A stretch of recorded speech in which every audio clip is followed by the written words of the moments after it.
पण मला joining meeting नको करायला. कशाला नको? तुम्ही समोर आहात ना.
दशानेम समाजाची मिशन साधना, दशानेम समाजाची मिशन साधना, संधी मिळेल भवितव्य करण्या, संधी मिळेल भवितव्य करण्या, दशानेम समाजाची मिशन साधना, दशानेम समाजाची मिशन साधना.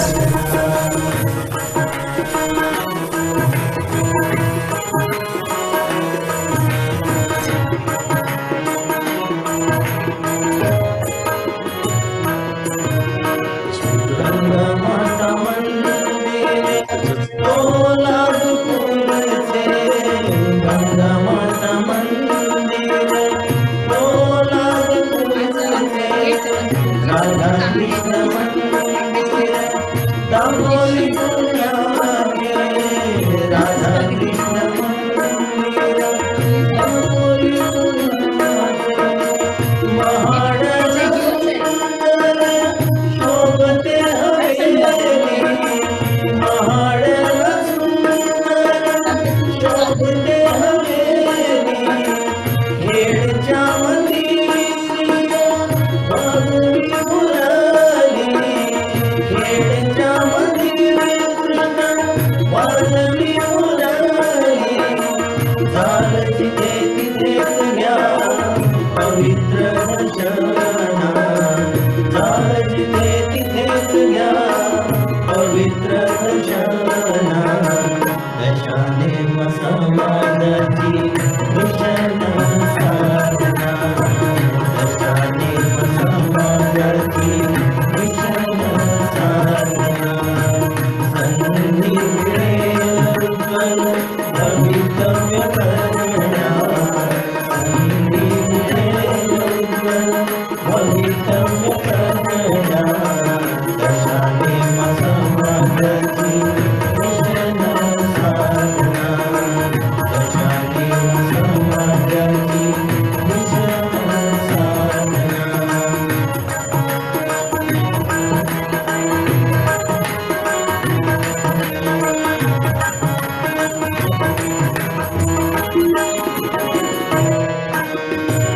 समाज शिंप्यातील हे माणिक मोती, समाज शिंप्यातील हे माणिक मोती, भावी जीवनात तुम्हा मार्ग लावीती, भावी जीवनात तुम्हा मार्ग लावीती, जया योग जीवना मिळेल गती, जया योग जीवना मिळेल गती, आम्ही तुम्ही सगळे साधार संगती, आणि तुम्ही सगळे साधार संगती.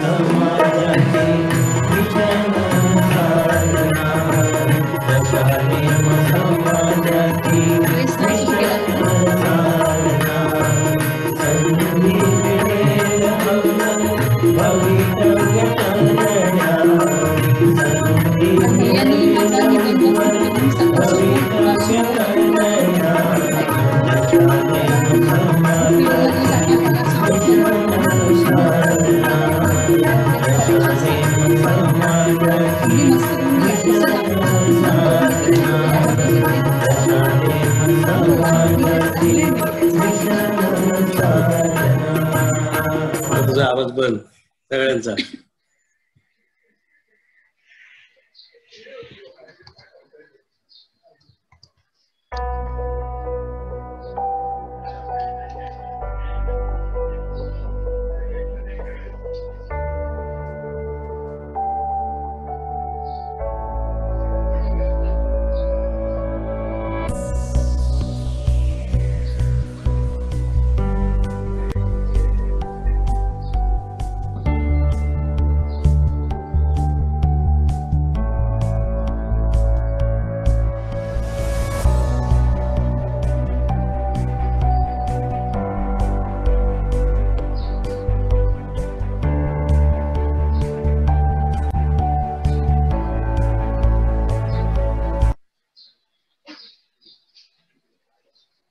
Over to you. जय श्री कृष्ण. मी मंगल गांधी महाड. प्रथम आपणा सर्वांचे मी मनापासून आभार मानते आणि स्वागत करते. आपण सर्वच जण आतुरतेने शनिवार रविवार संध्याकाळी 5 वाजण्याची वाट पाहत असतो. अत्यंत उपयुक्त व वैविध्यपूर्ण अशा या उपक्रमाची योजना श्रीयुत सतीश शेठ यांनी आखली व स्टीअरिंग कमिटीने ती यशस्वी होण्यासाठी मूर्त रूप दिले. त्यांना धन्यवाद द्यावे तेवढे थोडेच. आणि 100 चंद्रांच्या प्रकाशामुळेही येणार नाही एवढी शोभा आपणा सर्वांच्या वेळेवर मीटिंगला जॉईन होण्याने आली आहे. परत एकदा सर्वांचे स्वागत करते. आवाज ऐकू येतोय ना व्यवस्थित? जातोय ना? आता मी आजच्या कार्यक्रमाचे डायमंड श्री अजय चंद्रकांत मेहता चिपळूण यांचा परिचय करून देते. डोंगर कपारीत वाढणाऱ्या गवताला गरज असते पाण्याची. बोलके करण्यासाठी हवे असते संभाषण. आधारासाठी हवे असते आश्वासन आणि योग्य दिशा दाखवण्यासाठी हवे असते मार्गदर्शन. असे आपले आजचे मार्गदर्शक श्री अजय मेहता हे चिपळूण येथील योजना इंटरमिडिएट प्रायव्हेट लिमिटेड या केमिकल कंपनीचे मालक आहेत. ते मूळचे पालीचे श्री चंद्रकांतभाई मेहता यांचे धाकटे सुपुत्र. त्यांची पत्नी सायली या पेणच्या आहेत. मुलगा सिद्धार्थ हा पेशाने ऍडव्होकेट असून दिल्लीला सुप्रीम कोर्टात कार्यरत आहे. मुलगी शिवानी हिने Tata institute of social science मधून पर्यावरण शास्त्र या विषयात MSc केले आहे आणि आता पुढील शिक्षणासाठी ती लंडन येथे आहे. स्वतः अजय मेहता यांनी VJTI मुंबई या नामांकित कॉलेजमधून डिप्लोमा इन सिव्हिल इंजिनिअरिंग मध्ये पदवी प्राप्त केली आहे 1987 मध्ये. नंतर 1995 पर्यंत त्यांनी मुंबईतच गोदरेज कंपनीत सर्व्हिस केली. पण उद्योग व्यवसायाकडे कल असणाऱ्या व्यक्तीचे मन नोकरीत रमत नाही. त्यामुळे आधी केले मग सांगितले या उक्तीप्रमाणे त्यांनी आधी नोकरीचा राजीनामा दिला आणि चिपळूण जवळील लोटे येथील औद्योगिक वसाहतीत सामील झाले आणि चिपळूणला ते स्थायिक झाले. काही वर्ष त्यांनी लहान मोठे व्यवसाय केले. पण 2001 साली त्यांनी स्वतःची योजना इंटरमिडिएट प्रायव्हेट लिमिटेड नावाची कंपनी सुरू केली. सुरुवातीला त्यांनी पेस्टिसाइड्स इंटरमिडिएटचे उत्पादन केले. पण ते आज डायज इंटरमिडिएट संबंधित 4 प्रॉडक्ट्सचे उत्पादन करीत आहेत. Dye intermediate is an organic compound that is prepared for use in synthesising dyes.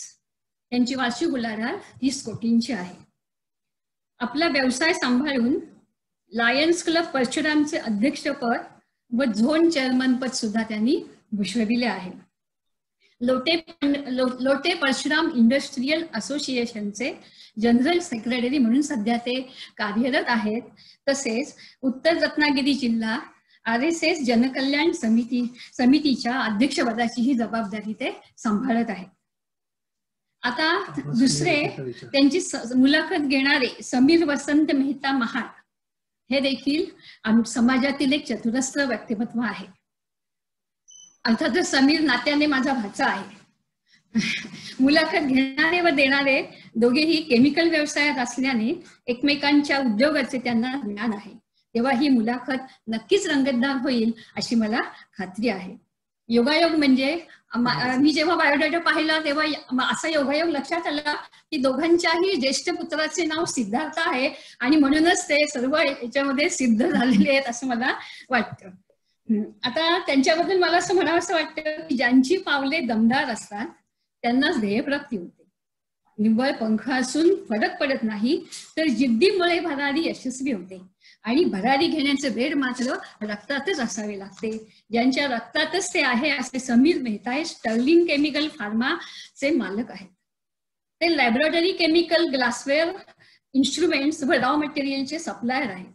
32 वर्षापासून ते Merck life science, Borosil glass, Thermo Fisher scientific व रॅनबॅक्सी लिमिटेड यांचे रायगड व रत्नागिरी जिल्ह्यातील एकमेव डिस्ट्रीब्युटर आहेत. या व्यवसायात मुलगा सिद्धार्थही आहे. पत्नी कविता अर्थात अत्यंत महत्वाचं अकाउंट सेक्शन सांभाळते. मुलगी श्वेलिता DY पाटील युनिव्हर्सिटी नवी मुंबई नेरूळ येथे फिजिओथेरपीच्या शेवटच्या वर्षाला आहे. सर्वांबरोबर मिळून मिसळून वागणारा उमद्या व्यक्तिमत्वाचा हसतमुख समीर रोटरी क्लब महाडचा 30 वर्षे सभासद असून असिस्टंट गव्हर्नर म्हणून त्याने कार्य केले आहे. सध्या तो श्री दशानेमा विद्यार्थी वसतिगृह BS बुटाला सांस्कृतिक भवनचे खजिनदार हे पद सांभाळत आहे. त्यांचे कार्यकारी मंडळ समाजाच्या सभागृहाचे कामकाज अत्यंत उत्तमरित्या सांभाळत आहे. या कार्यक्रमात स्वागत व परिचय करून देण्याची संधी मला दिली त्याबद्दल मी आयोजकांचे आभार मानते आणि पुढील कार्यक्रमाची सूत्रे मी समीरकडे देते. धन्यवाद मामी, एवढी चांगली ओळख करून दिलीत. अजयबाईंची तर माहिती आपल्याला सगळ्यांना आता मिळालेलीच आहे. अजयबाईंच्या फॅमिलीबद्दल थोडंसं मी सांगतो की नेतृत्व, दातृत्व व कर्तृत्व अशा फॅमिलीतून अजय मेहता वावरलेले आहेत. त्यांचे वडील चंदू काका हे तर सगळ्यांना त्यांच्याबद्दल माहिती आहे. चंदू काका मीटिंगला येणार म्हटल्यावर त्यांचा असणारा प्रत्येक मुद्दा किंवा ते त्यांचं मीटिंगवर कमांड असण्याची ही लपक वेगळीच होती. पालीला त्यांनी पतपेढ सुद्धा स्थापन केलेली होती आणि होमगार्डचे ते बरेच वर्ष कमांडर होते. अशा या नेतृत्वाचा नेतृत्व त्यांच्या घरामध्ये जन्माला आलेलं आहे नवीन. आणि कर्तृत्व तर त्यांचं आता आपल्याला कळलेलंच आहे की लोट्याला योजना इंटरमिडिएट ही त्यांची कंपनीची मालकीची कंपनी आहे. आणि दातृत्व जेव्हा आम्ही पालीला हॉलच्या ओपनिंगसाठी गेलो होतो तर तिथे चंदू काका आणि त्यांच्या मिसेसच्या नावाने हॉलचं ते दातृत्वाचा गुण पण त्या ठिकाणी दिसून आलेला आहे. तर अजयभाई, आपण आता चर्चा करायला सुरुवात करूया. हो, नक्कीच. आपण गप्पा मारायच्या फक्त, आपल्याला कुठलीही आपला इंटरव्ह्यू नाहीये. आपण तुम्ही मला काही प्रश्न विचारा, मी विचारतो, त्यातनं आपल्या नवीन पिढीला किंवा आपल्या जो सोबतच्या लोकांना काही त्याचा फायदा होईल आपण हा प्रयत्न करूया. पहिला थोडासा प्रश्न असा आहे की सिव्हिल इंजिनिअरिंग ते यशस्वी उद्योजक ही आपली वाटचाल चालू असताना आपण गोदरेजला मुंबईत जॉबला होतात. गोदरेज सारख्या नामांकित कंपनीत 8 वर्ष आपण जॉब केलात आणि नंतर अचानक कसं काय आपल्या डोक्यात स्पार्क आला की आपण चिपळूणला यावं. आपलं कार्यक्षेत्र पाली असताना अष्टविनायकाचं गाव, आपण चिपळूण पर्यंत कसे काय पोहोचलात? सर्वप्रथम सर्वांना जय श्री कृष्ण. आणि माझी ओळख करून दिलेल्या त्यांना खूप खूप धन्यवाद. कारण माझी खूप चांगली ओळख, सविस्तर ओळख त्यांनी करून दिलेली आहे. महत्वाचे या आत्ताचा जो प्रश्न विचारलास समीर, त्या प्रश्नाचा तत्पूर्वी थोडस मी असं सांगेन की गोदरेजमध्ये मी 8 वर्ष सर्व्हिस केल्यानंतर म्हणजे त्याच्यानंतर 91 साली माझं लग्न झालं आणि 93 पासून डोक्यामध्ये धंदा करायचा, आपल्याला नोकरी सोडायची आहे हा विषय डोक्यामध्ये फिरायला लागला. आणि ऍक्च्युली मी पालीलाच किंवा पेण या ठिकाणी सिव्हिलच्या व्यवसायानिमित्त जाण्याचे ठरवले होते. परंतु माझे मेवणे संतोषभाई मेहता यांनी माझ्यावरती सिव्हिल इंजिनियर असून विश्वास दाखवला आणि मला लोटे येथे त्यांच्या कारखान्यामध्ये अनुभव घेण्यासाठी संधी दिली. आणि त्या अनुभवाच्या जोरावरती 1995 साली मी संतोष मेहतांच्या कोकण सिंथेटिक्स मध्ये जॉईन झालो. हा चालू आहे ना आता अजयचा. ऐकू येतंय ना सगळ्यांना? फेसबुकला झालं नाही ना ते जरा. 1995 साली मी गोदरेज सोडली, संतोषबाईंना जॉईन झालो आणि त्याच्यानंतर 2001 साली मी माझा स्वतःचा कारखाना सुरू केला. 1997 साली मी खरं तर माझा सिव्हिलचा स्वतंत्र व्यवसाय सुरू केला. जवळ 50 जण जॉईन. आणि 1997 ते 2001 मी सिव्हिलचे बरेचसे व्यवसाय केले सिव्हिल रिलेटेड. आणि त्याच्यानंतर 2001 साली मला कारखाना काढायची संधी मिळाली आणि मी स्वतःचा कारखाना काढला. समीर बोल. तर थोडस पालीचं बॅकग्राऊंड मी आता रोहितची कल्पना देतो. चंदू काकांचं घर हे नेहमी नेतृत्व, दातृत्व आणि कर्तृत्व ह्या फॅमिलीमध्ये तुम्ही निगडीत आहात, त्यांचे तुम्ही चिरंजीव आहात. तर चंदू काका हे बरेच वर्ष होमगार्डचे कमांडर होते. त्यांनी पालीला पतपेढी पण चालू केलेली होती. त्याचप्रमाणे दातृत्व म्हणजे तुमच्या आई वडिलांच्या नावाच्या हॉलच्या ओपनिंगला पण आम्ही महाडवरनं काही मंडळी तिथे आलो होतो. तो पण प्रोग्राम आम्ही सगळा बघितला. आणि तुमचं स्वतःचं कर्तृत्व तर आता आमच्या मंगल मामींनी सांगितलेलं आहे. आज तुमचं युनिट लोट्यामध्ये चालू आहे सक्सेसफुल रित्या. तर आपण अशी सुरुवात करणार होत आता. तर गोदरेज मध्ये तुम्ही 8 वर्ष जॉब केलात. तर हा जॉब करताना त्यातले काही अनुभव आमच्याबरोबर तुम्हाला शेअर करायला मजा येईल. तर जरा तुम्ही काही अनुभव आम्हाला गोदरेज मध्ये शेअर करा. सर्वप्रथम सर्वांना जय श्री कृष्ण. तसेच सौ मंगल गांधी यांनी माझा जो परिचय करून दिला त्याबद्दल त्यांचे मनापासून आभार. समीर, गोदरेज मधल्या नोकरी करतानाचे अनुभव आहेत, विविध अनुभव आहेत. यामध्ये सर्वात पहिली गोष्ट म्हणजे VJTI मधनं 1987 साली मी पासआउट झाल्यानंतर माझं कॅम्पस इंटरव्ह्यू मधनं डायरेक्ट सिलेक्शन हे गोदरेज मध्ये झालं. आणि खरं सांगायला गेलं तर सिव्हिल इंजिनियर ही माझी आवडीचं क्षेत्र होतं. कारण मी जेव्हा ऍडमिशन घेतली त्यावेळेला मला कॉम्प्युटर इंजिनिअरिंग पासून मेकॅनिकल इंजिनिअरिंग पासून सर्व क्षेत्र ऍडमिशन साठी ओपन असताना सुद्धा माझी केवळ आवड असल्यामुळेच मी सिव्हिलला ऍडमिशन घेतली. त्यामुळे गोदरेजमध्ये नोकरी लागल्यानंतर स्वाभाविक आहे माझं मनापासून कामाला, खरंच सिव्हिलच्या कामाला माझी सुरुवात झाली. आणि मग त्यामध्ये जेव्हा आपण 100% एखाद्या कामामध्ये आपण स्वतःला जेव्हा झोकून देतो त्यावेळेला त्यातला एक आनंद वेगळा असतो. तो आनंद मला रेग्युलर मिळाला आणि खरोखरच त्या ठिकाणी काम करत असताना विविध प्रकारचे अनुभव आले. त्यातले फक्त 1-2 अनुभव मी शेअर करू इच्छितो. की काम करत असताना, सिव्हिलचं काम करत असताना आमच्या इथे गोदरेजमध्ये पद्धत अशी आहे की तिथे टेंडर सिस्टीम नाहीये.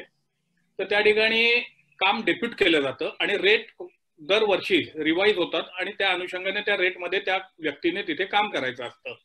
आम्हीच ठरवायचं असतं कुणाला काम द्यायचं आणि कुणी करायचं. रेट हे ऑलरेडी ठरलेले असतात, त्या पद्धतीने काम सुरू होतं.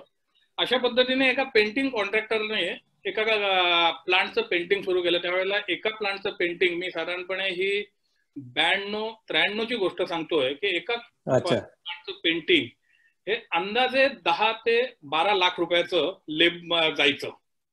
आणि असं काम त्यांनी सुरू केलं आणि साधारणपणे त्याचं अर्ध काम झालं आणि आमच्या इथे रेट रिवाईज झाले. रेट रिवाईज झाल्यानंतर त्या पेंटिंग कॉन्ट्रॅक्टर मला भेटायला आला माझ्या साईटवरती, साईटच्या ऑफिसमध्ये.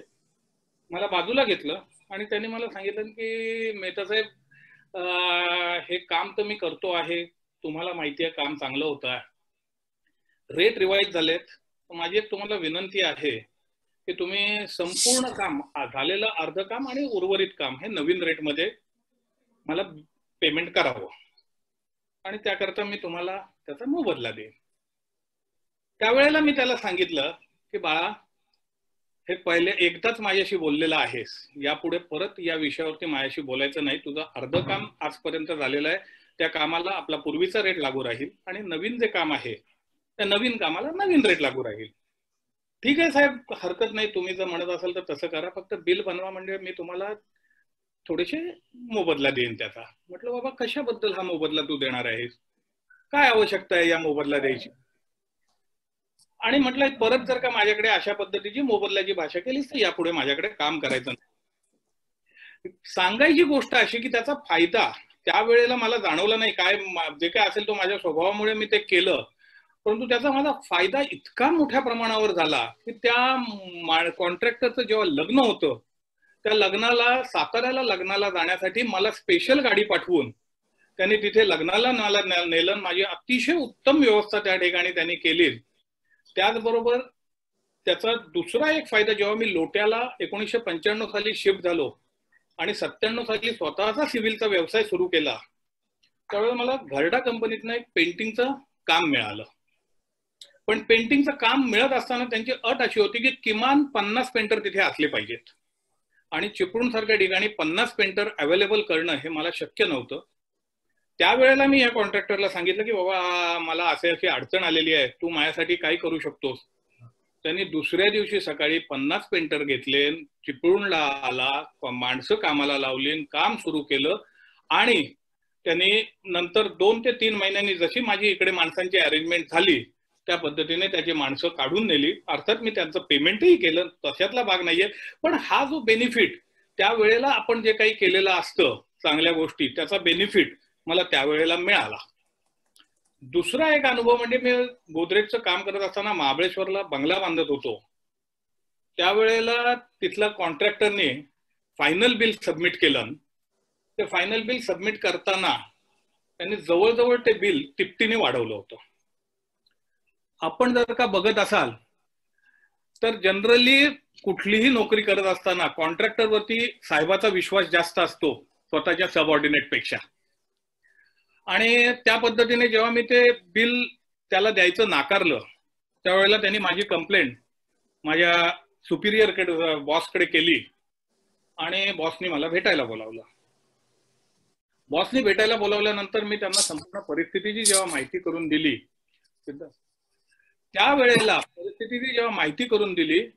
त्यावेळेला माझ्या साहेबांनी संपूर्ण परिस्थिती समजून घेतली आणि त्या कॉन्ट्रॅक्टरला झापला आणि मला शाबासकीची एक थाप दिली.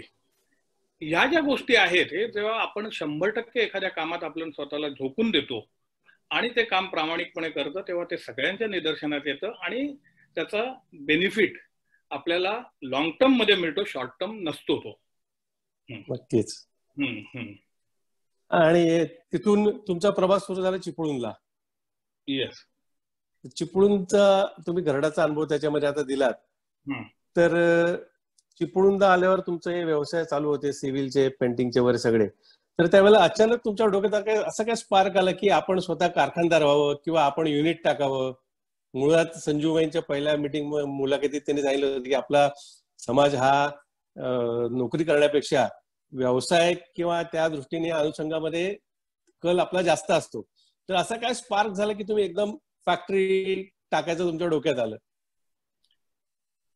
समीर, खरं सांगायचं ते 1900 मी नोकरीला लागल्यानंतर सुरुवातीला गोदरेजची नोकरी ही अपरिहार्यता होती, जरा गरजेची होती, घरची परिस्थिती थोडीशी वेगळ्या पद्धतीची त्यावेळेला होती, त्यामुळे मला नोकरी करणं गरज प्राप्त होतं. परंतु नोकरीमध्ये सेटल झाल्यानंतर 1993 पासून माझ्या डोक्यामध्ये स्वतंत्र धंदा करायचा असे विषय फिरायला लागले. त्याकरता मी पाली किंवा पेण या ठिकाणी जायचं ठरवलं होतं. दरम्यान माझे मेव्हणे संतोषबाई मेहता यांची केमिकल फॅक्टरी त्यांनी नुकतीच लोट्याला सुरू केली होती, दापोलीवरनं एक युनिट, आणि ते पाहण्यासाठी त्यांना जवळच्या एका माणसाची गरज होती. आणि मी नशीबवान आहे की त्यांनी माझ्यावरती, मी सिव्हिल इंजिनियर असून हा विश्वास टाकला आणि मला म्हटले की तू माझं लोट्याचं युनिट बघ. आणि मी त्या निमित्ताने खरं सांगायला गेलं तर लोट्याला आलो, नाही तर गोदरेज सारख्या नोकरीवरती पाणी सोडून मी अशा पद्धतीने येणं एवढं सहज. पण त्यांनी मला फार मोठा एक हात दिला आणि मी लोट्याला यायचा निर्णय घेतला त्यावेळेला. आणि साधारणपणे 97 पर्यंत मी त्यांच्याबरोबर काम केलं. त्याच्यानंतर मी स्वतःचा सिव्हिलचा पहिला सुरुवातीला धंदा सुरू केला. सिव्हिलचा धंदा करत असताना मी ही जी राहतोय, मी चिपळूणला जी राहतोय ती इमारत मी स्वतः बांधलेली इमारत आहे. त्या ठिकाणी फक्त काय झालं, त्यावेळेला मी वेळेत पुरं करणारा एकमेव कॉन्ट्रॅक्टर कदाचित चिपळूणमध्ये असेल. कारण आजच्या दसऱ्याला काम सुरू केलं आणि पुढच्या दसऱ्याला मी सगळ्यांना ताबा दिलेला होता राहायला. एवढं प्रॉम्प्ट काम केलं होतं.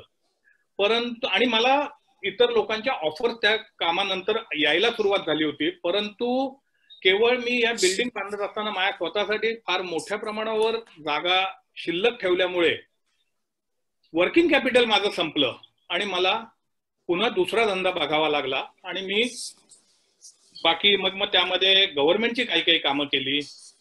त्याच्यानंतर नुकतंच सांगितलं त्याप्रमाणे पेंटिंगची कामं मी लोटे इंडस्ट्रियल एरियात सुरू केली. लोटे इंडस्ट्रियल एरियात मी काही सिव्हिलची इतरही कामं सुरू केली.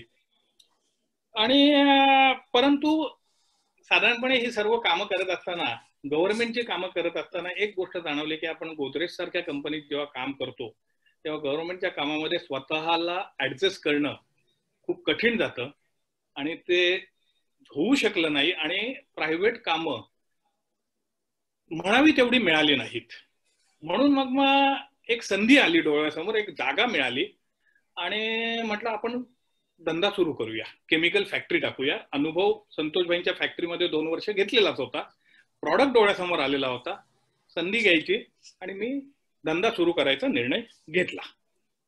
अच्छा, तर सिव्हिल इंजिनियर ते केमिकल फॅक्टरी, माझंही तसंच आहे. बीकॉम ते केमिकल सप्लायर. थोडेसे कुठेतरी वेवलेंथ आपली जुळते. तर जेव्हा तुम्ही चिपळूणला हे फॅक्टरी चालू करायचा निर्णय घेतला तर त्यावेळेला तुम्हाला काही खूपशी चॅलेंजेस आली असतील.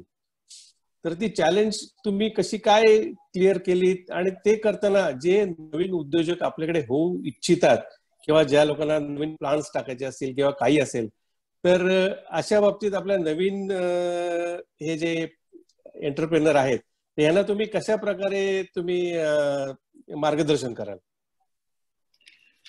बेसिकली सर्वात महत्त्वाचं 2000 साली जेव्हा फॅक्टरी सुरू करायचा निर्णय घेतला त्यावेळेला खरोखरच खूप मोठ्या अडचणी डोळ्यासमोर होत्या. की सर्वात पहिली गोष्ट म्हणजे आर्थिक अडचण. पण माझं सुदैव म्हणा किंवा नशीब म्हणा, bank of India Chiplun branch त्यावेळेला मॅनेजर होते कांबळे. त्या व्यक्तीने मला जो मोलाची साथ दिली त्यावेळेला, आणि माझे चार्टर अकाउंटंट घाणेकर म्हणून होते, या दोघांनी मला जी साथ दिली त्यामुळे मी माझी केमिकल फॅक्टरी उभी करू शकलो. कारण सर्वात पहिली अडचण केमिकल फॅक्टरीला, कारण जागा त्यावेळेला 2000 साली जागा मिळवणं हे फार कठीण नव्हतं. केमिकल फॅक्टरीमध्ये जागा मिळत होती, परंतु जागा मिळवणं मला, परंतु फायनान्स महत्वाचा आणि प्रॉडक्ट, ह्या 2 गोष्टी महत्वाच्या होत्या. तर प्रॉडक्ट डोळ्यासमोर आले होते, परंतु फायनान्सचा मोठी अडचण होती. ती फायनान्सची अडचण बँक ऑफ इंडियाने त्यावेळेला मला काहीही बॅकग्राऊंड नसताना माझ्या पाठीशी उभी राहिली आणि मला एक हे चांगलं भांडवल दिलं. ते भांडवल देत असताना बऱ्याच लोकांची मदत झाली. माझे आत्या सुशीला आत्या दामणीचे आहेत, तिने तिचे काका आमचे, त्यांना आम्ही शरद काका म्हणतो, त्यांनी त्यांचे 7-12 जमिनीचे 7-12 माझ्या ताब्यात दिले आणि म्हणे तुला पाहिजे तिथे तारण ठेव आणि तू पाहिजे तसं भांडवल उभं कर तुझं. आणि भांडवल उभं राहिलं. फॅक्टरी सुरू झाली. फॅक्टरी सुरू झाल्यानंतर ज्या प्रॉडक्टसाठी मी फॅक्टरी टाकली, ज्या प्रॉडक्टचा हे रिपोर्ट होता, म्हणजे प्रोजेक्ट रिपोर्ट ज्या प्रॉडक्टचा होता, तो प्रॉडक्ट कधी बनवलाच नाही मी. कारण काय झालं की केमिकल फॅक्टरीमध्ये कंटिन्युअस मोठ्या प्रमाणावर स्थित्यंतर होतात, म्हणजे अर्थात सगळ्याच फील्डमध्ये मोठ्या प्रमाणावर स्थित्यंतर होतात. आपण तेवढे संपर्कात जर का मार्केटच्या असू तर आपल्याला ही स्थित्यंतर कळत असतात.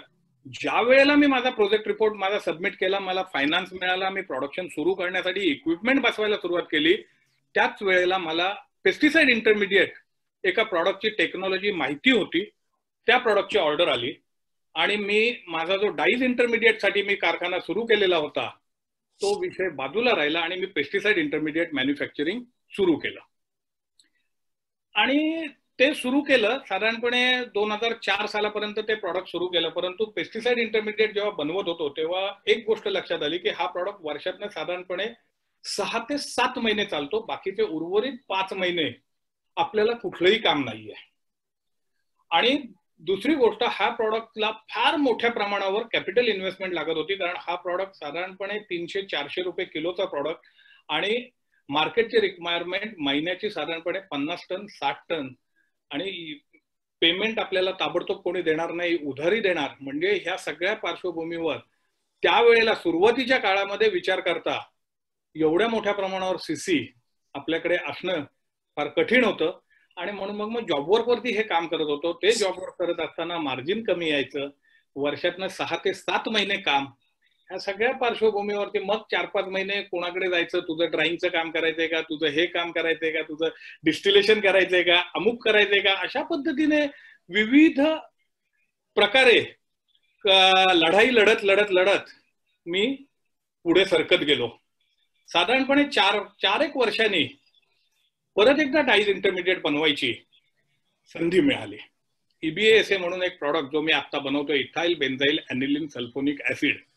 हा प्रॉडक्ट म्हणजे आपण घरामध्ये नीळ वापरतो किंवा आपण हार्पिक वापरतो घरामध्ये, किंवा हे आपले ज्योती लॅबोरेटरीज जे त्या पद्धतीचे प्रॉडक्ट बनवतो, या तो नीळ बनवण्यासाठी लागणारं रॉ मटेरियल जे आहे ते रॉ मटेरियल म्हणजे माझा प्रॉडक्ट आहे. तो प्रॉडक्ट मी बनवतो, अर्थात पेनाची शाई, त्यानंतर कॉम्प्युटरचे प्रिंटरच्या इंक्स, याही या प्रॉडक्ट पासून बनतात. पण मी बनवतो तो पांढरा प्रॉडक्ट आहे, पांढऱ्या रंगाचा, आणि याच्यापासून हे प्रॉडक्ट तयार होतात. आणि हे प्रॉडक्टची मला क्लू मिळाला आणि माझा परत डाईज इंटरमिडिएट कडे सुरुवात झाली आणि मी पेस्टिसाइड इंटरमिडिएट बंद करून डाईज इंटरमिडिएट सुरू केलं. मग एक प्रॉडक्ट झाला, त्याच्यानंतर त्याचा सप्लिमेंट दुसरा प्रॉडक्ट आला, तिसरा प्रॉडक्ट आला, असे प्रॉडक्ट करत गेलो आणि पुढे सरकत गेलो. नवीन येणाऱ्या उद्योजकांना तुम्ही कशा प्रकारे मार्गदर्शन कराल? एखाद्याला समजा मला एखादं युनिट टाकायचंय तर काय फॅसिलिटी, मी काय रूटने जावं, किंवा गुजरात सारखं आपल्याकडे नाही सिंगल विंडो, आपण ऍप्लिकेशन दिलं तर MSCB चे लोक घरी येतात, त्यांचे लँड देणारे लोक येतात, जागा देतात, सगळं तुमच्या ताब्यात देतात आणि विदिन काही एखाद दुसऱ्या आठवड्याचा कालावधी लागत असेल तर मीही MRDC मध्ये माझेही कमर्शियल प्लॉट्स आहेत, ते कमर्शियल प्लॉट मिळवताना किंवा ते नावावर ट्रान्सफर करून घेताना येणाऱ्या अडचणी ह्या आपल्या खूप आहेत. तर ह्या प्रकारे ह्याच्यामध्ये तुम्ही कशा काय मार्गदर्शन कराल? आता जर नवीन कोणाला जर का आता प्रोजेक्ट सुरू करायचा असेल तर सर्वात पहिली गोष्ट म्हणजे आता जागेची, कारण केमिकल फॅक्टरी, मी केमिकल फॅक्टरीमध्ये असल्यामुळे मी त्या फॅक्टरीच्या संदर्भात बोलतो आहे. कारण सध्या केमिकल फॅक्टरीसाठी जागा मिळणं हे फार कठीण झालेलं आहे. अर्थात कठीण झालेलं असलं तरी अशक्य नक्की नाहीये. आपल्या वेळेला, आमच्या वेळेला, किंवा आपण जेव्हा सुरू केलं युनिट, तुम्ही सुद्धा बरेच वर्ष आहात याच्यामध्ये, तुम्हालाही कल्पना आहे, त्यावेळेला जागा मिळणं हे सहज शक्य होतं. आणि जागेची एक प्रोसिजर होती की बाबा ऍप्लिकेशन केल्यानंतर जर जागा अवेलेबल असेल तर तुम्हाला MIDC बोलवायची, काय थोडाफार इतर खर्च केला तर आपल्याला जागा मिळून तरी जायची. परंतु आता मात्र तसं राहिलेलं नाहीये. आता ऑनलाईन ऍप्लिकेशन करायला लागतं. सुरुवातीला एखादं नवीन इंडस्ट्रियल, आता आमच्या इथे ऍडिशनल लोटे जेव्हा सुरू झालं, ऍडिशनल लोटेला मी ऍप्लिकेशन केलं, मला झटकन जागा मिळाली.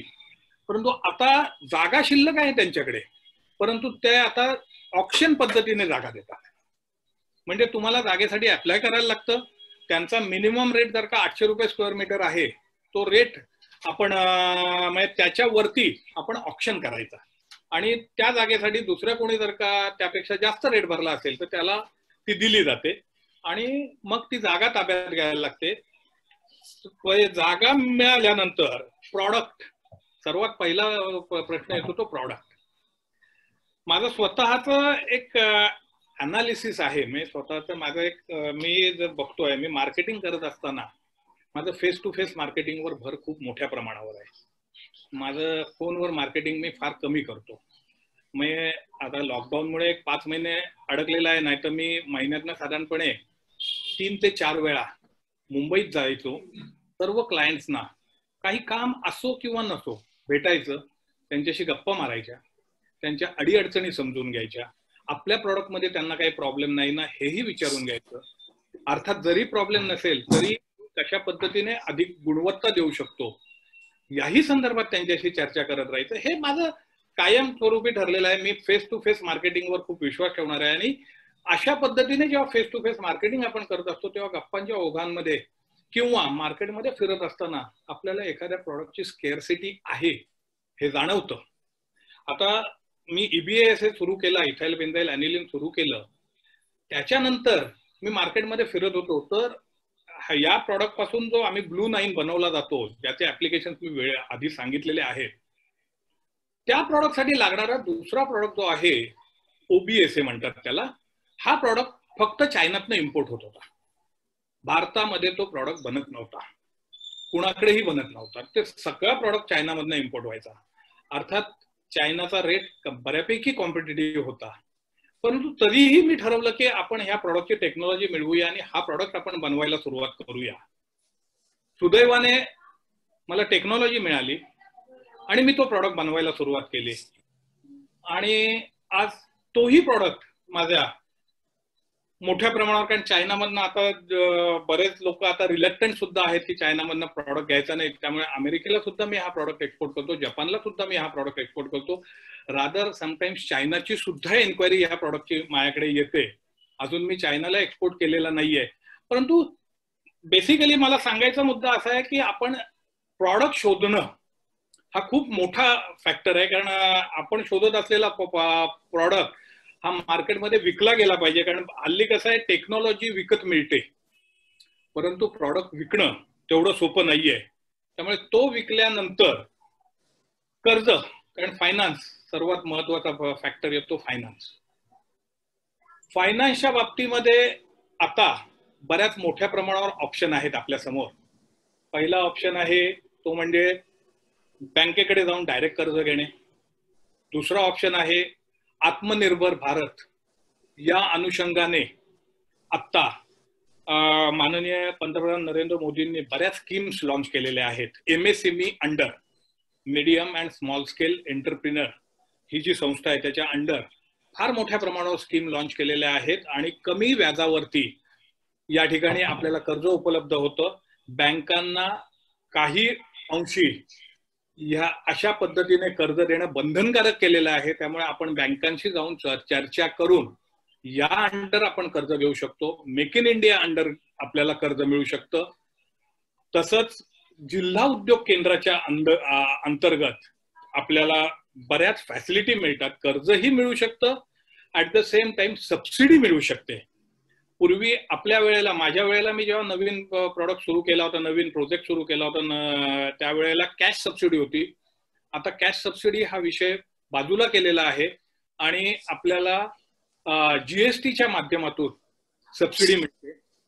आणि ह्या सर्व टप्पे पार करत असताना मी एक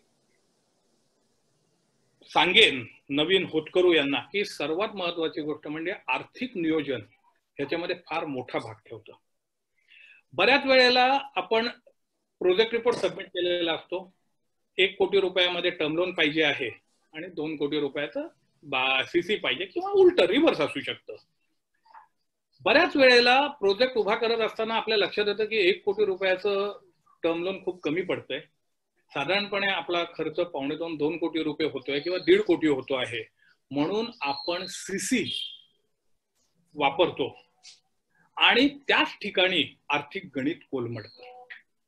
त्यामुळे प्रोजेक्ट रिपोर्ट आपण जेव्हा सबमिट करतो त्यावेळेला खूप व्यवस्थित प्रोजेक्ट रिपोर्ट सबमिट करणं गरजेचं आहे, जेणेकरून आपला प्रोजेक्ट हा व्हायबल राहील आणि आपल्याला इकडचे पैसे तिकडे फिरवावे लागणार नाहीत आणि आपण प्रोजेक्ट करू शकतो. बोला. आणखीन MPCB च्या बाबतीत तुम्ही काय सांगाल? आता हे सगळे प्रोडक्ट म्हटल्यावर एमपीसीबी ची खूप रिस्ट्रिक्शन आपल्याकडे आहेत. खरी गोष्ट. एमपीसीबीच्या बाबतीत पण थोडासा गायडन्स तुम्ही द्यावा. एमपीसीबीच्या बाबतीमध्ये आता बरेच रिस्ट्रिक्शन आता वाढलेली आहेत. कारण एक महत्वाची गोष्ट म्हणजे हल्ली प्रत्येक नवीन प्रॉडक्टला एन्व्हायरमेंट क्लिअरन्स लागतो. जो एन्व्हायरमेंट क्लिअरन्स सीपीसीबी देतं. बरोबर. बऱ्याच वेळेला तो एन्व्हायरमेंट क्लिअरन्स मिळवताना महत्वाचा त्रास होतो. एन्व्हायरमेंट क्लिअरन्स मिळाल्यानंतर दुसरा प्रॉब्लेम येतो म्हणजे आज प्रत्येक केमिकल फॅक्टरीच्या तिथे कॉमन इफ्लुएंट ट्रीटमेंट प्लांट त्यांनी सुरू केलेला आहे. आणि performance of the common effluent treatment plant is very necessary while starting in new unit. कारण जर का त्याचा परफॉर्मन्स चांगला नसेल त्या एरियातला, म्हणजे आता महाडला तुमचा महाड सीईटीपी आहे, लोट्याला आमचा लोटे सीईटीपी आहे, लोटे जर का परफॉर्मन्स योग्य नसेल तर तुम्हाला एमपीसीबी नवीन कारखाना काढायला परवानगी देत नाही. कारण त्यांना ते म्हणतात की जर परफॉर्मन्स ठीक नाहीये तर तुम्ही नवीन कारखाना काढाल, नवीन कारखाना काढताना तुमचं इफ्लुएंट त्या ठिकाणी जाईल, आणखीन पोल्युशन होईल. आधीच ते पोल्युटेड इफ्लुएंट ट्रीट करू शकत नाही, तुमचं कसं काय ट्रीट करतील. त्यामुळे मी आता नवीन जेव्हा प्रॉडक्ट काढला तेव्हा मी झिरो इफ्लुएंट डिस्चार्जला गेलो, ZLD म्हणतात. ओके. Zero liquid discharge. अर्थात झिरो लिक्विड डिस्चार्ज वरती आपण काम करू शकतो. त्याकरता प्रॉडक्ट वाईज वेगवेगळ्या हे आहेत, परंतु एक चांगला जर का आपण इफ्लुएंट ट्रीटमेंट प्लांट बसवला, अर्थात प्रॉडक्टच्या वायबिलिटीवरती हे गणित खूप अवलंबून आहे. कारण प्रॉडक्टला ती कॉस्ट सस्टेन झाली पाहिजे. अर्थात अवेअरनेस आता सगळीकडे झालेला आहे. पूर्वी चायनामध्ये हा अवेअरनेस नव्हता, त्यामुळे चायना खूप स्वस्तात प्रॉडक्ट विकत होती, पण आता हा अवेअरनेस चायनामध्ये सुद्धा आलेला आहे. त्यामुळे बऱ्याच वेळेला ही कॉस्ट फार नसते, आणि जी कॉस्ट आपण त्याच्यामध्ये जर का इन्कॉर्पोरेट केली आणि जर का ZLD ला गेलो तर फार मोठ्या प्रमाणावर आपल्याला फायदा होऊ शकतो आणि आपल्याला परवानगी सुद्धा सहजपणे मिळू शकते एमपीसीबीची. अच्छा. तर एमएसएमईच्या बाबतीत मी थोडंसं आणखी ऍड करतो त्याच्यामध्ये. मायक्रो स्मॉल मीडियम एंटरप्राइजेस हा 2006चा गव्हर्नमेंटने केलेला ऍक्ट आहे. तर ह्याच्यामध्ये असं होतं की त्यांचे 25 बेनिफिट्स या त्याला उद्योग आधार म्हणतात. ते उद्योग आधारला 25 बेनिफिट्स आपल्याला नॉर्मली त्याच्यामध्ये मिळू शकतात. कारण मी स्वतः एमएसएमई एंटरप्रेनरचा मेंबर आहे, माझ्याकडे उद्योग आधार कार्ड आहे. तर मेन बेनिफिट असा होतो की कुठलीही इंडस्ट्री तुमचं पेमेंट जास्त दिवस थांबवू शकत नाही. येस. 45 डेजच्या वर हे कुठली इंडस्ट्री तुमचं पेमेंट थांबवू शकत नाही. जर का ते अडकलं तर तुम्ही यांच्याकडे कंप्लेंट केली तर तुम्हाला ते देणं भाग पडतं त्यांना पेमेंट. नाही, पण याच्यामध्ये मी थोडंसं करेक्शन असं करतो की जर का तुम्ही तुमच्या इनव्हॉइसवर एमएससीबी रजिस्ट्रेशन नंबर टाकलात, दॅट्स इट, की तुम्हाला समोरची ऑर्डर मिळताना सुद्धा कधी कधी प्रॉब्लेम येतो. तुमच्या बाबतीत तुमचा व्यवसाय हा ट्रेडिंगचा व्यवसाय आहे आणि तुमचा थोडासा मोनोपोली व्यवसाय आहे. आणि तुम्ही थोडंसं आमच्या केसमध्ये आम्हाला काय होतं की आम्हाला कॉम्पिटिशन मध्ये मार्केटमध्ये उभं राहायला लागतं. आम्ही जर का आमचा एमएससीबी नंबर त्याच्यावरती टाकला तर बऱ्याच वेळेला आम्हाला पार्टी म्हणते की तुम्ही कायद्यामध्ये बोलणारे आहात, आम्हाला दुसरा माणूस आहे तो कमी याच्यात देतो आहे. अर्थात पण ऍट द सेम टाइम सर्व मोठ्या कंपन्यांना त्यांनी एमएसएमई कडनं certain part of the raw material घेणं कंपल्सरी केलेलं आहे. बरोबर आहे. येस. नंतर हे एमएसएमई किंवा उद्योग आधार तुमच्याकडे असेल तर तुम्हाला बँकमध्ये कोलॅटरल सिक्युरिटीमध्ये पण थोडंसं त्यांच्याकडून बेनिफिट तुम्हाला दिला जातो. तुमचा इंटरेस्ट रेट रिड्यूस होतो. तुम्हाला एमएससीबीच्या लाईट बिलामध्ये कन्सेशन मिळतं. अप्रॉक्सिमेटली 1% तुम्हाला ओडी मध्ये त्याचा बेनिफिट मिळतो, ओव्हरड्राफ्ट मध्ये. स्टॅम्प ड्युटी रजिस्ट्रेशन फीचं पण तुम्हाला त्याच्यामध्ये याच्यात तुम्हाला बेनिफिट मिळू शकतो. असं हे एमएसएमईचे खूप फायदे आहेत की 25 लाख 2 करोड, मायक्रो माझ्या 25 लाख पर्यंत येतं, नंतर स्मॉल 25 लाखापर्यंत 2 करोड पर्यंत येतं, आणि मीडियम हे साधारण 5 ते 6 करोडच्या टर्नओव्हर पर्यंत ते मिळतं किंवा त्यापेक्षा जास्त. तर आपल्यातल्या बरेचसे जे इंडस्ट्रियल सप्लायर आहेत, माझं असं सांगणं आहे की त्यांनी उद्योग आधार काहीतरी त्या लिंकवर तुम्ही गेलात की 5व्या मिनिटाला तुम्हाला उद्योग आधारची कॉपी तुमच्या ईमेलवर येते. आणि हार्डली त्याच्यामध्ये फक्त 1200 रुपये रजिस्ट्रेशन चार्जेस घेतात. बाकी तुम्हाला कुठेही जायला लागत नाही, कुठेकडे ऍप्लिकेशन द्यावं लागत नाही. तुम्ही ऑनलाईन ऍप्लिकेशन दिलं की 5व्या ते 6व्या मिनिटाला तुमचं MSMEचं उद्योग आधारचं सर्टिफिकेट तुमच्या लॅपटॉपवर किंवा तुमच्या नेटवर तुमच्या अकाउंटला आलेलं असतं. त्याचप्रमाणे आणखीन एक मी थोडंसं तुमच्या याच्यामध्ये ऍडिशन करतो की आपले उद्योग मंत्री आहेत श्री सुभाष देसाई यांनी 6 जूनला दक्षिण रायगड माणगाव येथे माणगाव MIDC डिक्लेअर केलेली आहे. जवळपास 12,140 हेक्टरचा हा प्रोजेक्ट आहे. त्याच्यापैकी दिघी औद्योगिक क्षेत्रामध्ये 6,000 हेक्टर हे ऑलरेडी त्यांनी जागा त्यांच्याकडून घेण्यात अपेक्षित आहे. आणि जवळपास ह्या आपल्या दक्षिण रायगडमध्ये म्हणजे समजा पनवेल पासून तळ कोकणापर्यंत 1,00,000 करोडची इन्व्हेस्टमेंट या माणगावमध्ये या लोकांना एक्सपेक्ट आहे. तर आपल्यातल्या नवीन उद्योजकांना किंवा नवीन व्यावसायिकांना याचा मला वाटतं नक्कीच फायदा होईल. याबाबत तुमचं काय म्हणणं आहे? नक्की फायदा नक्कीच होईल. फक्त बेसिकली माणगावला जर का त्यांनी सुरू केलं असेल तर नोटिफाईड केमिकल झोन हा डिक्लेअर केलाय का हे पाहणं गरजेचं आहे. एक गोष्ट, जर केमिकल फॅक्टरी सुरू करायची असेल तर.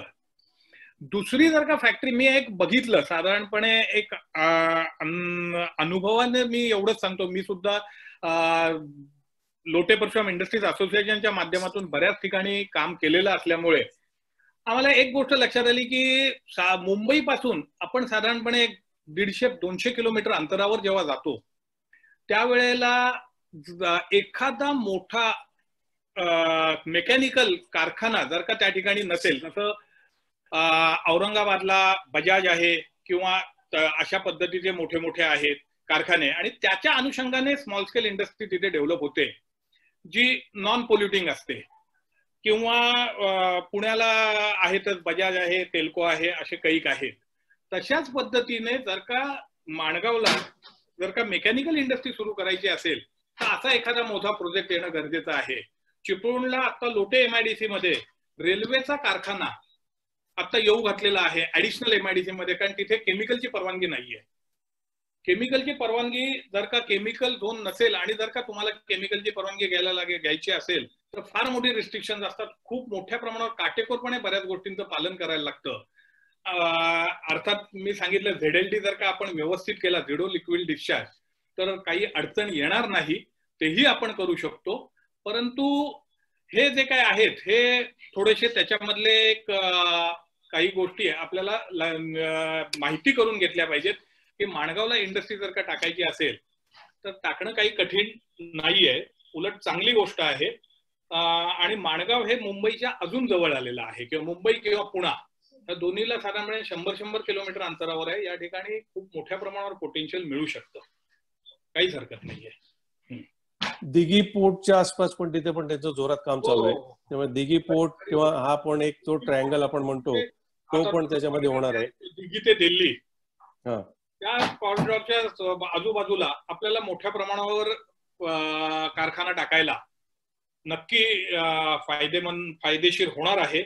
आणि आता आपल्या इथे मेक इन इंडियाच्या अंतर्गत आणि आत्मनिर्भर भारत याच्या अंतर्गत माननीय राजनाथ सिंग यांनी हे संरक्षण मंत्री यांनीही सांगितलं की 101 वस्तूच्या मिलिटरीला लागणाऱ्या 101 वस्तूंच्या आयातीवर त्यांनी बंदी टाकलेली आहे. त्या आता आपल्याला इथे मॅन्युफॅक्चर करायच्या आहेत. त्या संदर्भात सुद्धा जर का आपण माहिती गोळा केली तर आपण त्यातलाही एखादा प्रोजेक्ट आपल्या इथे नक्की सुरू करू शकतो. ऑलरेडी चेतनबाईंचं आपलं परवा आपण ऐकलं सगळं त्याच्यामध्ये, आपल्या समोर असणारच आहे नक्की. आणखीन त्या अनुषंगाने मला असं बोलायचं वाटतं की आपण फक्त हे प्रोडक्शनच्या बाबतीत बोलतोय, तर मी कमर्शियल प्लॉट धारक आहे. तर ह्या सगळ्या प्लॉटमध्ये आणखीन एक माहिती अशी आहे की मॅन्युफॅक्चरिंगच्या प्लॉट्सच्या बरोबर कमर्शियल प्लॉट्स यांचे असतात. त्याच्यामध्ये पण सेम ऑक्शन असतं, बिडिंग चालतं आणि तुम्हाला पाहिजे त्याच्यात. आणि ते ठराविक एक प्रोजेक्ट रिपोर्ट तुम्ही ते दिलात, जर का ह्या माणगावच्या एरियामध्ये जर का येणार असेल तर ह्या एरियातल्या आपल्या मुलांना किंवा नवीन होतकरूंना ह्याच्यामध्ये ही खूप सुवर्ण संधी असं मी म्हणतो की ह्याच्यामध्ये आता कमर्शियल प्लॉट घेऊन तुम्ही hotel, hardware items, safety related services, transportation आहे, फर्निचर आहे, अशा प्रकारचा व्यवसाय सुद्धा आपण मॅन्युफॅक्चरिंगच्या जोडीला त्याच इंडस्ट्रियल बेल्ट मध्ये आपण टाकू शकतो. नक्कीच. याबाबत याबाबत थोडस जरा गायडन्स आणखी तुम्ही द्यावा. नाही, नक्कीच आपण सुरू करू शकतो, कारण कमर्शियल प्लॉट जर का तुम्ही घ्यायला गेला तर कमर्शियल प्लॉटचं जे व्हॅल्यू असते ती इंडस्ट्रियल प्लॉटच्या बरोबर डबल असते. आणि त्याच्यानंतर तिथून पुढे त्यांचा ऑप्शन सुरू होतो अर्थात.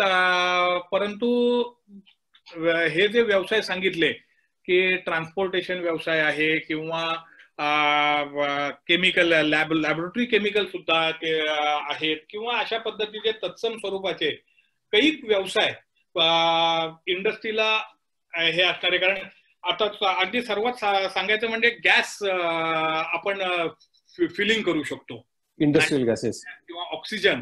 आता सध्या रत्नागिरी जिल्ह्यामध्ये आमच्या एका मित्राने आत्ताच नुकतीच एक ऑक्सिजन आणि नायट्रोजन गॅसची कंपनी सुरू केलेली आहे. स्वतः मॅन्युफॅक्चर करायचं आणि भरायचं आणि डिस्ट्रीब्युशन सुरू करायचं, त्यालाही चांगला स्कोप आहे. फॅब्रिकेशनचा व्यवसाय तुम्ही त्याच्यामध्ये सुरू करू शकता. असे काही व्यवसाय आहेत की जे त्या ठिकाणी आपण नक्कीच सुरू करू शकतो. प्रोजेक्ट रिपोर्ट आणि याचा सगळ्याचा अभ्यास हा करणं गरजेचं आहेच, तो करायलाच पाहिजे आहे. थोडस आता समाजसेवेबाबत, तुम्ही लोट्याच्या लायन्सचे झोन मेंबर होतात आणि लोटे इंडस्ट्रियल एरियाचे तुम्ही बरेच वर्ष मला वाटतं जॉईंट सेक्रेटरी होतात ना? होय, नाही जॉईंट नाही, जनरल सेक्रेटरी होतात तुम्ही. तर हा सामाजिक अनुभव कसा काय, याबाबत थोडस मार्गदर्शन. कसं आहे की हे थोडंसं बाळकडू हे घरातनच मिळालेलं आहे. मी जेव्हा लोट्याला माझी स्वतःची इंडस्ट्री सुरू केली त्याच वेळेला पहिल्याच वर्षामध्ये मी साधारणपणे 35 ते 40 स्मॉल स्केल इंडस्ट्रीची एक छोटीशी असोसिएशन तयार केली होती. आणि कारण बेसिकली काय होतं की जर का इंडस्ट्रियल एरियामध्ये काम करत असताना आमच्या लक्षात आलं की स्मॉल स्केलच्या प्रॉब्लेम्स आणि मीडियम स्केल लार्ज स्केलचे प्रॉब्लेम हे टोटली वेगळे असतात. मीडियम स्केल आणि लार्ज स्केल मध्ये प्रत्येक डिपार्टमेंट हँडल करायला एक व्यक्ती असते. म्हणजे फॅक्टरी इन्स्पेक्टरचं डिपार्टमेंट असेल, MSMEचं डिपार्टमेंट असेल, MIDCचं डिपार्टमेंट असेल, MPCBचं डिपार्टमेंट असेल किंवा MIDC असेल, असे विविध सगळ्यासाठी एक वेगवेगळा माणूस त्यांनी डेप्यूट केलेला असतो आणि तो त्यातला माहितगार असतो. तो त्यातला त्यांना व्यवस्थित माहिती देत असतो आणि अपडेट करत असतो. वेगळ्या स्मॉल स्केल मध्ये हा संपूर्ण रोल फक्त एक मालक हाच करत असतो, कारण त्याची ती सगळी तारेवरची कसरत सगळ्या बाजूने चालू असते. त्यामुळे मी त्यावेळेला हे अशा पद्धतीने हे स्थापन करून स्मॉल स्केलच्या काही मागण्या मी त्या ठिकाणी त्यावेळेचे जे असोसिएशनचे चेअरमन होते सुनील शिर्के यांच्याकडे मांडल्या होत्या. त्या माध्यमातून त्यांच्या बरोबर काम करत असताना त्याच वेळेला तिथे लायन्स क्लब परशुराम सुरू झालं. मग लायन्स क्लब परशुराम मध्ये थोडंफार काम केलं, पण अर्थात लायन्स क्लब मध्ये फार मन रमलं नाही बघायला गेलं तर थोडस. म्हणून मग आता मी लायन्स क्लब पासून थोडासा लांब गेलो. परत नाही रमलो काय व्हॉट एव्हर इट इज. आणि आता मी राष्ट्रीय स्वयंसेवक संघ जनकल्याण समिती याचा उत्तर रत्नागिरी जिल्ह्याचा अध्यक्ष म्हणून माझ्यावरती दायित्व आहे. आणि हे काम करत असताना खऱ्या अर्थाने एक आनंद मिळतो. आम्ही विविध प्रकारची खऱ्या प्रकारची सामाजिक कार्य करत असतो आणि राष्ट्रहिताला अनुषंगाने जे आवश्यक आहेत ते सर्व कामं करत असतो. आज जर का उत्तर रत्नागिरी जिल्ह्याचं राष्ट्रीय स्वयंसेवक संघ जनकल्याण समितीचं उत्तर रत्नागिरी जिल्ह्याचं महत्वाचं काम जर आपल्याला बघायचं असेल तर आम्ही या ठिकाणी 22 मुलींचं हॉस्टेल चालवत आहोत, त्या आपल्या नागालँड आणि मिझोराम या राज्यातनं आणलेल्या आहेत. आणि त्याची जर का पार्श्वभूमी थोडीशी सांगितली तर 7 सिस्टर्स म्हटलं जातं. आपण ईशान्येकडची राज्य जी आहेत त्यांना 7 सिस्टर, त्यामध्ये मिझोराम, नागालँड, मणिपूर, मेघालय आणि आसाम आणि हे अशा पद्धतीची ती 7 राज्य येतात. या ज्या राज्यांमध्ये मोठ्या प्रमाणावर ख्रिश्चनीकरण चालू आहे, ते ख्रिश्चनीकरण थांबवण्याचा निर्णय म्हणजे ते जेव्हा चालत होतं आणि हा भाग आपल्यापासून तुटतो की काय ही भीती आपल्या सगळ्यांच्यात निर्माण झाली, तेव्हा राष्ट्रीय स्वयंसेवक संघाने 1966 पासून त्या ठिकाणी काम सुरू केलं. आणि साधारणपणे 1980ला त्यांच्या लक्षात आलं की हे नुसतं तिथे काम करून उपयोग नाहीये, कारण तिथे तेवढं काम करायला संधी मिळत नाहीये. तिथे ख्रिश्चनांचं एवढ्या मोठ्या प्रमाणावर प्राबल्य आहे की आपल्या लोकांना त्या ठिकाणी काम करून देत नाहीये. म्हणून मग त्यांनी तिथली मुलं आपल्या इकडे आणायची आणि या ठिकाणी शिकवायचं, त्यांच्यावरती संस्कार करायचे की तुम्ही भारतीय आहात, भारत हा तुमचा देश आहे, इथले पंतप्रधान हेच तुमचे पंतप्रधान आहेत, हे त्यांच्यावरती संस्कार करायचे. आणि हे संस्कार केलेली मुलं पूर्ण ग्रॅज्युएट झाली की परत त्यांना त्यांच्याच प्रदेशात नेऊन ठेवायचं, त्यांना इथे कुठेही सेटल करायचं नाही. या भूमिकेतनं हा प्रोजेक्ट सुरू केला. आज साधारणपणे संपूर्ण हिंदुस्थानामध्ये 5,000 मुलं अशा पद्धतीने RSSच्या हॉस्टेल्समध्ये विविध ठिकाणी राहत आहेत. त्यातल्या 22 मुली आमच्या इथे राहत आहेत. आणि हे जे काम आहे, हे काम त्याच्यानंतर त्याच्या अनुषंगाने अजून एक आम्ही खेडेगावातनं ज्या शाळा आहेत ज्यांच्याकडे लॅबोरेटरी नाहीये 7वी पर्यंत, त्या मुलांना आम्ही फिरती विज्ञान प्रयोगशाळा सुरू करून त्यातून त्या मुलांना ट्रेनिंग देण्याचं काम करतो. आणि हे सर्व करत असताना आम्हाला लोटे इंडस्ट्रियल असोसिएशन मधल्या काही कंपन्यांचा खूप मोठ्या प्रमाणावर आर्थिक सहभाग मिळतो. अशा सेम याच्यामध्ये आपण महाडच्या समाजातर्फे सुद्धा एक मोठा हातभार आता लावला गेला कोविडच्या सिच्युएशन मध्ये. काकासाहेब चितळे स्मृती केंद्र महाड, RSSचं त्यांचं जे ब्लड बँक आहे महाडला, त्यांनी सगळ्या महाडचं स्क्रीनिंग केलं. जवळपास 24,000 लोकांचं स्क्रीनिंग केलं. आणि स्क्रीनिंग करणारी मुलं ही आपल्या समाजाची होती, 18 ते 24 वयोगटातली सगळी मुलं होती. आणि हे स्मृती केंद्राचे काही मेंबर आपल्याला अप्रोच झाले की आपलं BS बुटाला सभागृह जे आहे समाजाचं, तर तिथे थोडस ते हायवे टच असल्यामुळे गावापासून थोडस बाजूला असल्यामुळे त्या मुलांच्या राहण्याची सोय करण्यासाठी त्यांनी आपल्याला रिक्वेस्ट केली. तर आपण 15 दिवस आपलं सभागृह या मुलांना राहण्यासाठी दिलं होतं. आणि त्यांनी आमदारांच्या हस्ते आपल्या समाजाचा त्यांनी त्यावेळेला सत्कार केला गेला 15 दिवसापूर्वी. खूप ग्रेट काम आहे आपलं असं आहे. बरोबर आहे. आणखी कोविडच्या काळामध्ये आपण बऱ्याच ठिकाणी अशा पद्धतीने काम RSSने केले. पुण्यामध्ये सुद्धा फार मोठ्या प्रमाणावर काम RSSचं आहे. ते ठीक आहे, RSSचं काम म्हणजे आपल्या सर्वांना ज्ञात आहे. येस. आता हा जो कोविडचा खूप अनोखा आता ही सगळी आपल्याकडे वेळ आलेली आहे, तर याच्या कोविडच्या सिच्युएशन मध्ये तुम्ही फॅक्टरी कशी काय चालवलीत, कसं सोशल डिस्टन्सिंग किंवा प्रोडक्शन कसं काय घेतलं, थोडंसं त्याबद्दल माहिती द्या. बेसिकली आपण सर्वांना कल्पना आहे, साधारणपणे 20 मार्चला लक्षात आलं की कोविडचा प्रभाव वाढत चाललेला आहे. आणि 23 का 24 मार्चला मला वाटते पंतप्रधानांनी डिक्लेअर केलं लॉकडाऊन. पहिल्या लॉकडाऊन मध्ये मी माझी फॅक्टरी पूर्णपणे बंद ठेवलेली होती. कारण काय झालं की माझी साधारणपणे 28 ते 30 मार्चच्या सुमारास फॅक्टरी सुरू करण्यासाठी मला कलेक्टरने परवानगी दिली. परंतु कामावर येणाऱ्या मुलांना, कारण माझ्याकडे कामावर असलेली सर्व मुलं ही फक्त लोकल असल्यामुळे कामावर येणाऱ्या मुलांना त्यांच्या वाडीतनं लॉकडाऊन करून ठेवलेलं होतं. त्यावेळेला त्यांना सोडतच नव्हते वाडीतनं. आणि त्यांना सांगायचे जर का तुम्ही बाहेर गेलात तर आतमध्ये यायचं नाही. त्यामुळे 14 एप्रिल पर्यंत तो लॉकडाऊन आम्हाला कंपल्सरी ठेवायला लागला फॅक्टरीमध्ये, कारण खूप मोठ्या प्रमाणावर प्रॉब्लेम आले. परंतु 14 एप्रिल झाल्यानंतर 15 एप्रिलला मी सर्व मुलांना मेसेज केला आणि त्यांना फॅक्टरीमध्ये बोलावलं. फॅक्टरीत बोलवून त्यांची एक पहिली सुरुवातीला एक मीटिंग घेतली की म्हटलं कुणाकुणाला काय काय अडचणी आहेत हे मला कळू देत, कारण आपल्याला आता फॅक्टरी सुरू करायची. याच्यापेक्षा जास्त काळ आपण फॅक्टरी बंद ठेवू शकत नाही आहोत, कारण आपल्याकडे ऑर्डरचं प्रेशर आहे. आपण आता सुरू करणं गरजेचं आहे. आणि म्हटलं तुम्हाला वाडीमध्ये कितपत अडकवून ठेवलेलं आहे. तर सर्व मुलं म्हटले की आम्हाला कुणीही वाडीमध्ये अडकवून ठेवलेलं नाहीये, आता आम्ही कामावर येऊ शकतो. मग मी त्यांना सांगितलं की बाबा कंपनीने या उपाययोजना काय काय केलेल्या आहेत कोविडच्या संदर्भामध्ये. सर्वात पहिली गोष्ट म्हणजे कंपनीवरती गेटवरती आम्ही एक डिजिटल थर्मामीटर ठेवला. त्याच्यानंतर ऑक्सिमीटर मी तिथे ठेवला. प्रत्येक येणाऱ्या व्यक्तीचं ऑक्सिमीटरने ऑक्सिजन लेवल आणि थर्मोमीटरने त्याचं टेम्परेचर मेजर करायला सुरुवात केली. इव्हन कामगार जरी कामावर येणार असेल तरी त्याचंही थर्मोमीटरने चेक करायचं थर्मोगनने. आणि त्याचबरोबर त्यांना सांगितलं मास्क हा कंपल्सरी राहील आता सगळ्यांनी वापरणं. तिसरी गोष्ट म्हणजे जेवायला सगळ्यांनी एकत्र बसायचं नाही, कारण सर्वात महत्वाचा प्रॉब्लेम हा त्या ठिकाणी होतो. मी त्यांना कंपल्सरी सांगितलं जेवायला एकत्र बसायचं नाही, खूप अंतरावर बसायचं प्रत्येकाने जेवायला, प्रत्येकाने आपापला डबा आपापला खायचा. या सर्व गोष्टींचं पालन करणं कंपल्सरी केलं सगळ्यांना. आणि मी 15 एप्रिलला फॅक्टरी सुरू केली. ती आज सांगेन, कारण बेसिकली जेव्हा कलेक्टरने सांगितलं होतं की 30% कामगारांवरती तुम्ही तुमची फॅक्टरी चालवा, पण स्मॉल स्केल इंडस्ट्री किंवा कुठलीही इंडस्ट्री ही जेव्हा चालवायची असते तेव्हा ती 30% कामगारांवर चालतच नाही. सर्व गोष्टी या इंटरलिंक असतात आणि प्रत्येक ठिकाणी काय आपण 5-5 माणसं ठेवलेली नसतात की त्यातली 30% मध्ये 2 माणसं आली तर काम चालू शकतं. त्यामुळे आम्हाला माणसं मला जवळजवळ 90% माणसं माझी कामावर होती आणि फॅक्टरी चालू होती.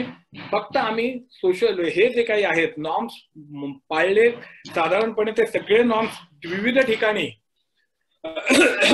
डिस्प्ले केले लिहून की या गोष्टी तुम्हाला पालन करायचं आहे. दर 15 दिवसाला मीटिंग घ्यायची, परत या गोष्टी त्यांच्यावरती बिंबवायच्या आणि अशा पद्धतीने जर का कोणाला काही वाटत असेल तर त्यांनी ताबडतोब सूचना द्यायची आणि घरी जायचं. दुसऱ्या दिवशी काही प्रॉब्लेम नसेल परत कामावर यायचं. अशा पद्धतीने जेव्हा आम्ही सुरू केलं आणि कोविडच्या काळामध्ये मी सुरू केले, आज जवळजवळ 4 महिने झाले माझी फॅक्टरी व्यवस्थित सुरू आहे 100% प्रोडक्शनवरती.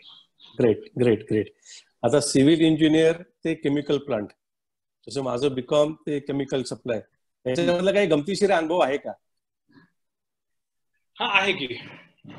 बेसिकली जेव्हा मी संतोष भाईंकडे कोकण सिंथेटिक्सला काम करत होतो त्यावेळेला एका प्रॉडक्ट मध्ये आम्हाला प्रोसेस योग्य पद्धतीची मिळत नव्हती आणि मग संतोष भाईंनी मला सांगितलं की अंकलेश्वरला एक सिंग आहे, सरदार आहे, त्या सरदारकडे जा, तो सरदार तुला मार्गदर्शन करेल. दुसऱ्या दिवशी मी अंकलेश्वरचं तिकीट काढलं आणि अंकलेश्वरला गेलो.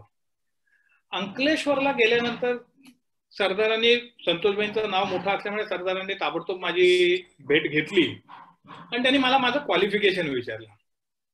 मी त्याला सांगितलं मी सिव्हिल इंजिनियर आहे. संतोष भाई को दूसरा आदमी मिला नहीं क्या, इसको विन दिया. संतोष भाईंना मनातल्या मनात शिव्या घातल्या.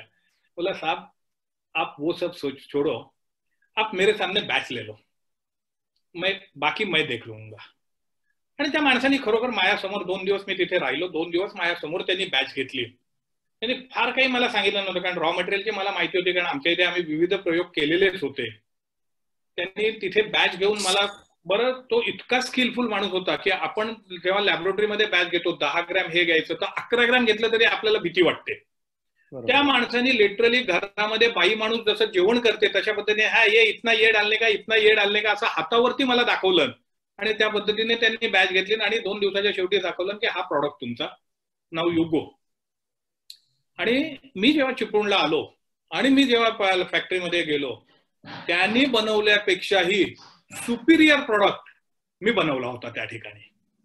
म्हणजे बेसिकली सिव्हिल इंजिनियर हा पार्ट हा तिथे नंतर आडवा येत नाही. टेक्नॉलॉजीला म्हणजे प्रोसेसला नक्कीच आपल्याला केमिकल मधली माहिती असली पाहिजे, परंतु एकदा प्रोसेस तुमच्या ताब्यात आली आणि जर का प्रॉडक्ट त्या पद्धतीने बनत असेल तर त्याचं फाईन ट्युनिंग, त्याचं क्वालिटी अजून इम्प्रूव्ह करणे आणि यील्ड वाढवणे, ह्या ज्या गोष्टी आहेत ह्या गोष्टी तुमचे जर का डोळे आणि कान मार्केटमध्ये फिरताना उघडे असतील आणि जर का तुम्ही योग्य क्लू मार्केटमध्ये फिरत असताना जर का टॅप करत गेला तर तुम्हाला या सर्व गोष्टी मिळत जातात.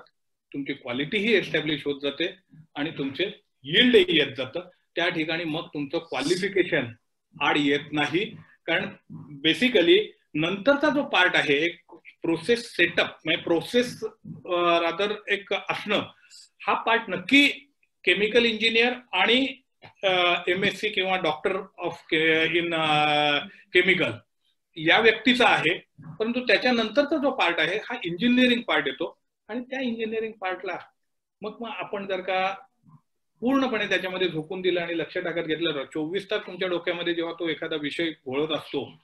कारण मी माझा हा दोन्ही प्रॉडक्ट बनवत असताना त्याच्यामध्ये सुरुवातीची मिळालेली टेक्नॉलॉजी, सुरुवातीला तयार होत असलेली क्वालिटी आणि आज मी तयार करत असलेली क्वालिटी आणि आज मी मिळवत असलेलं यील्ड याच्यामध्ये जमीन आसमानाचा फरक आहे.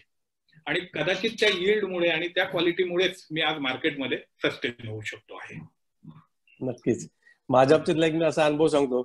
मी हा व्यवसाय चालू केला केमिकलचा एक तर कॉमर्सचं बॅकग्राऊंड, सायन्सला सगळ्यात मटेरियल सप्लाय करायचं. बरेच जण मला विचारायचे अरे काय तू कसं काय मॅनेज करतो. तर थोडासा अनुभव येते. ते 10 ते 15 वर्षापूर्वीची गोष्ट आहे.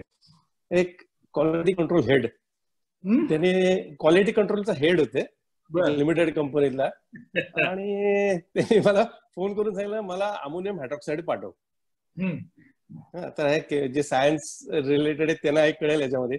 तर मी अमोनिया सोल्युशनची बॉटल त्यांना पाठवून दिली.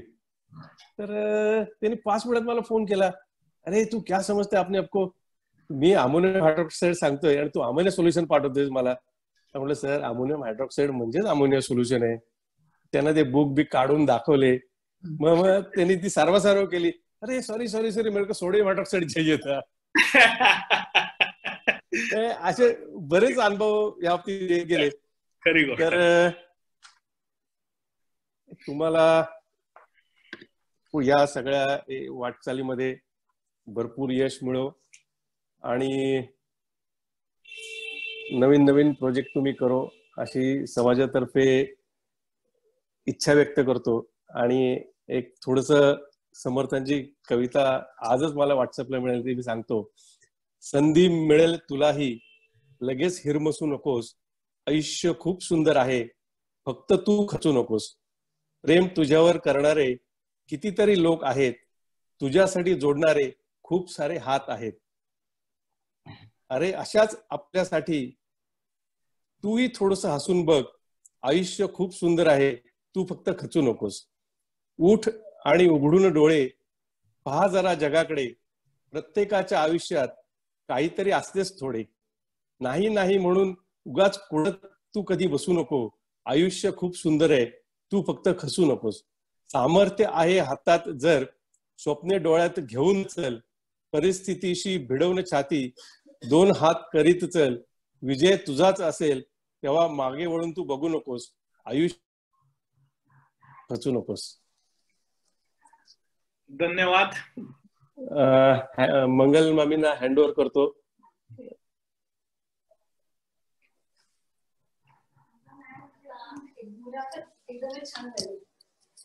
अनम्यूट झाले का? अनम्यूट झाले काय? अनम्यूट झालं. एक मिनिट. नाही हे काय अनम्यूटच आहे ना? नाही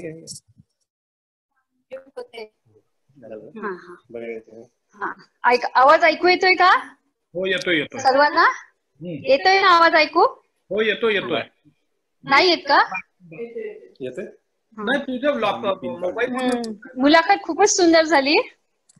शिक्षण सिव्हिल इंजिनियर असूनही संपूर्ण वेगळ्या अशा केमिकल व्यवसायात उडी मारून कल्पकतेने यशस्वी होता येते याचे उदाहरण म्हणजे श्री अजय मेहता आहेत. समीरचंही तसंच आहे.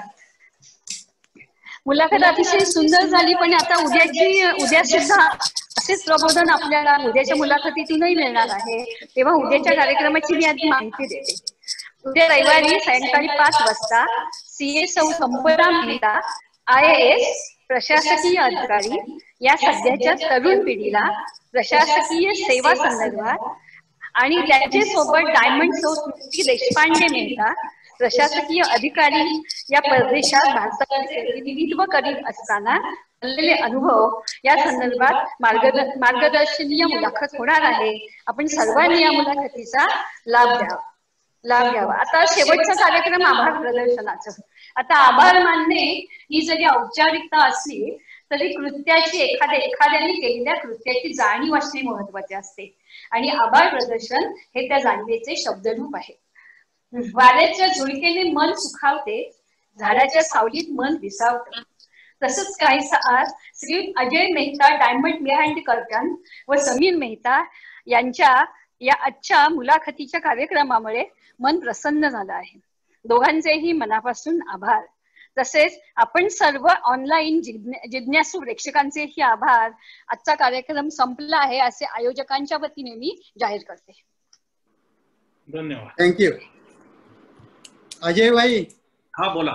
आपला प्रश्नोत्तराचा थोडासा कार्यक्रम राहिला, मुलांना विचारायचं होतं. चालेल ना, कोणाला काही विचारायचं असेल. मलाच एक पहिला प्रश्न विचारायचा आहे की तुम्ही दोघेही केमिकल इंडस्ट्रीज चालवता किंवा प्रॉडक्टच्या संदर्भात आहात, तर हा बिझनेस करताना लाईफवर काय परिणाम होतो का? लाईफवर परिणाम होतो, नक्कीच होतो, नक्कीच होतो. याचं कारण असं आहे, लेबर वगैरे वापरतो आपण आणि कामगारांच्या लाईफवर सुद्धा काही परिणाम व्हायचा शक्यता असते, तर असं काही होतं का?